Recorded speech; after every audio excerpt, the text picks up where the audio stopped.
Welcome to Winchester News Online. I'm Johnny Leck and here are the latest headlines. Prison conditions cause for concern. Rangers rally to stop crime. And pass the popcorn for Winchester Film Festival. Now our top story. Her Majesty's Prison in Winchester has failed to meet the required living standards for its inmates, according to an annual report made by its independent regulators. Sam Delamore reports. HM Prison Winchester is still failing, according to a yearly report by the IMB, with conditions being described as squalid. The Independent Monitoring Board is an organisation run by volunteers, and their role is to monitor the day-to-day life in their local prison to ensure that certain standards are met. The report we recognised when we published it in September is highly critical of Winchester Prison. The prison is an old prison. It's not built as we would build one today by any stretch of the imagination. It is overcrowded and the conditions in which the men are kept are unsatisfactory. We describe the prison as squalid in some areas. Now that is not to say that we do not recognise the hard work of the staff, but what we are saying is that the system should be generating the right outcomes for the men both inside prison and even more importantly when they leave and return to society. The report also mentions the issue of understaffing, and a prison service spokesperson told WINOL, "We know Winchester is facing real challenges. That is why we put the prison into special measures. That means we are providing bespoke support for the leadership team and have recruited 80 new officers over the past year." With improvements well underway, HMP Winchester and the IMB are working together to improve the living conditions inside the prison and to improve the way of life for inmates for when they leave. Sam Delamore, Winchester News Online. Now, with the Home Secretary calling for more police, for the first time Winchester have put rangers on the city streets to tackle low-level crime. Our reporter, Joseph Lyons, has more. We now have rangers walking the beat in Winchester to fight crime. But why now? The, budget constraints that Hampshire Constabulary are experiencing, as are police forces nationally. We're looking at an additional resource to support frontline services.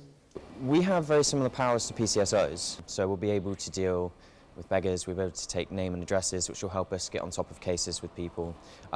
We have our body-worn footage as well, which really helps identify, people. We can build up evidence to help the police like that as well. They're not replacing anybody, it's an additional resource.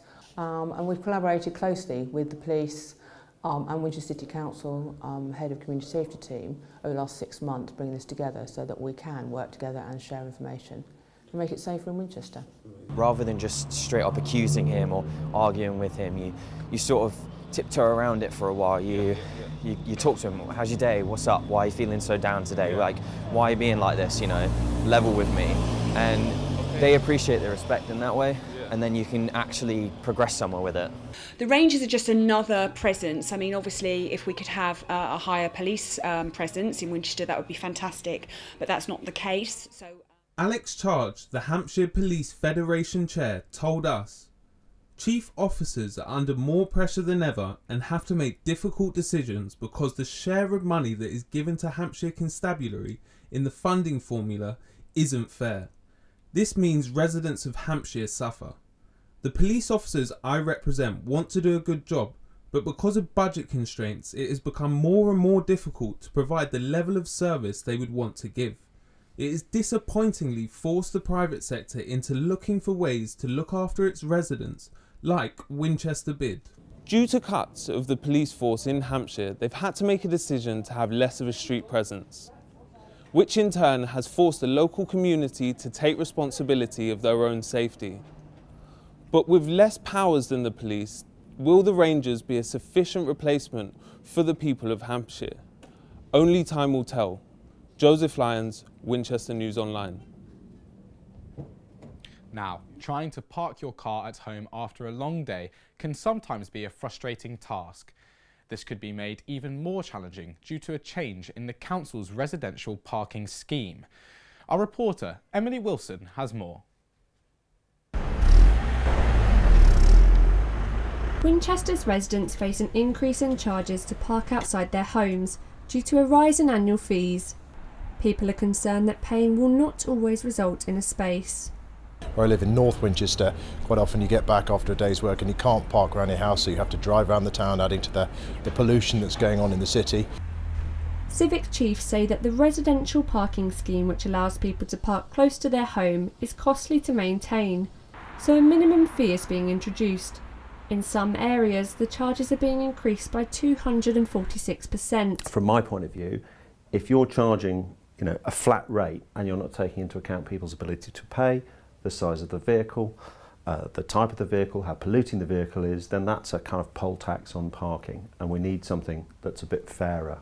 But for those who live outside of the city, parking in the centre is already very expensive, with some people paying up to £2,760 a year. I think we need to decrease car parking charges and try and get as much people into the community, into the town centres to be shopping and, keeping the community alive. The council say that residents who currently don't have to pay to park their car in certain zones will need to start doing so, and those who pay £22 will now need to pay £50. If the scheme continues, the charges will come into effect in April. Drivers will now need to start considering where they can afford to park their car. I'm Emily Wilson, reporting for Winchester News Online. Well, we are potentially just hours away from a Brexit agreement, and there are still deep divisions. The cabinet seems to be split, and perhaps the local government is too. Renee Shaw is in the newsroom, giving us the latest on the local situation. Thanks, Johnny. So after Theresa May's talks today, it has become clear that we are dangerously close to a no-deal Brexit. Now, the UK is essentially playing a waiting game, and there is a substantial lack of clarity around the Brexit situation. Now, if a conclusion is not made by Wednesday, then we will be facing a no-deal Brexit. But the national situation really mirrors the local one, with the uncertainty between everything and the opposing sides between all the MPs. So you've got Steve Brine and Royston Smith, both Tory MPs, one for Winchester, one for Southampton, who are both Tories. Steve Brine is a Remainer who says that he will challenge the government for a deal which works for his constituents and is looking for a deal that works best for the UK. And Royston Smith says that he will not go back on the Brexit vote. He hopes to find a solution that everyone can accept. And then you have Alan Whitehead, a Labour leaver, who said that there should have been clearer conditions in the bill before it was presented to Parliament, and called it an insult to the House. And that really reflects on what's happening today. But all eyes will be on Brexit over the next few days. Back to you in the studio. Thanks, Renee. Now, Southampton has recently been rated as the third best place to live in the UK. But statistics from Southampton City Council suggest that hate crime is on the rise. Paige Lampard reports. Southampton has been rated the third best place to live in the UK. But this comes as the city faces a 30% rise in hate crime since 2015. According to Southampton City Council, almost 600 incidents were reported last year, and almost 80% of them were race-related. So I remember being on this gentleman's door saying, "Hi, I'm your local councillor, is there any local issues I can help you with?" And this guy was just kind of completely quiet. So I was like, "Any issues, sir, I can help with?" And he suddenly didn't say anything, but suddenly reached out his hand and grabbed mine and pointed at my skin and said, "Yes, that is my issue." But the high numbers mean more people are speaking out against hate crime. Whilst that's a cause for concern, I also think there's a cause for optimism, because people are coming up and speaking out about what they're seeing, and that gives us an opportunity to deal with it. Paige Lampard, Winchester News Online. With Sugar Awareness Week upon us, WINOL have taken a look at statistics released by the NHS concerning childhood obesity in Hampshire. So let's go to Joe Shaw, who's here to help us break down the numbers. Hi, Joe. Thanks, Johnny. So here are some of the key statistics. Winchester's reception and Year 6 students are both healthier than the county's average. Local Year 6 students are over 10% lighter than the county's average. Now, these statistics are typical of wealthy areas, where reception students are nearly 7% less likely to be obese, and Year 6 students are a whopping 15% less likely to be obese than in more deprived areas. In Southampton, for every 100,000 people admitted to the NHS, obesity was a factor in over 2,500 of them. Now, the tool for measuring obesity in the study was body mass index, which uses height and weight to measure body fat. The BMI has its criticisms. The NHS has previously stated that the use of BMI may drastically underestimate the size of the childhood obesity epidemic. That's all from me. Thanks, Joe. Now, as a new leisure centre has been given the go-ahead, the public have many ideas on what should replace the current site at River Park. James Poindexter reports. As Bar End takes the site of a new leisure centre, River Park could end up being transformed into a new building. There has been growing support for a new arts venue to be built in the city, and River Park could be the prime location. Members of the public have had many different views on what they think should replace the leisure centre.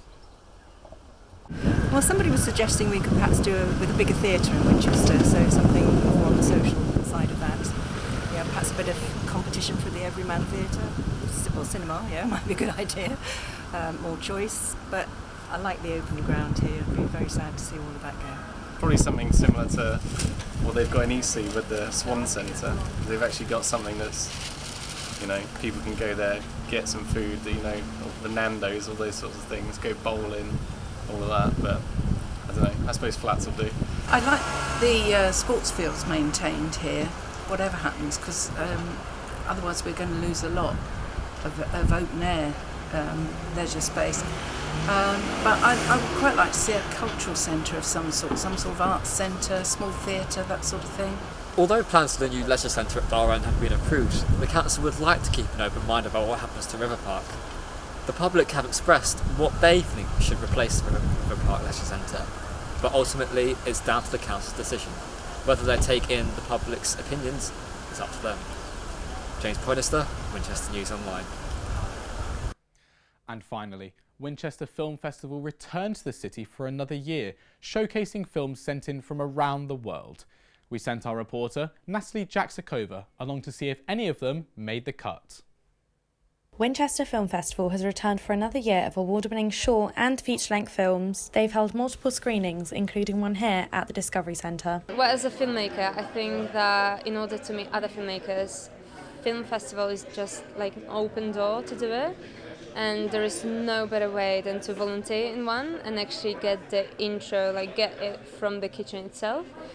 But I think what is interesting about our festival is our relationship with filmmakers. We always want to take care of them as much as we can. This year's lineup includes international films, and some confront challenging issues. My favourite film was actually my feature film.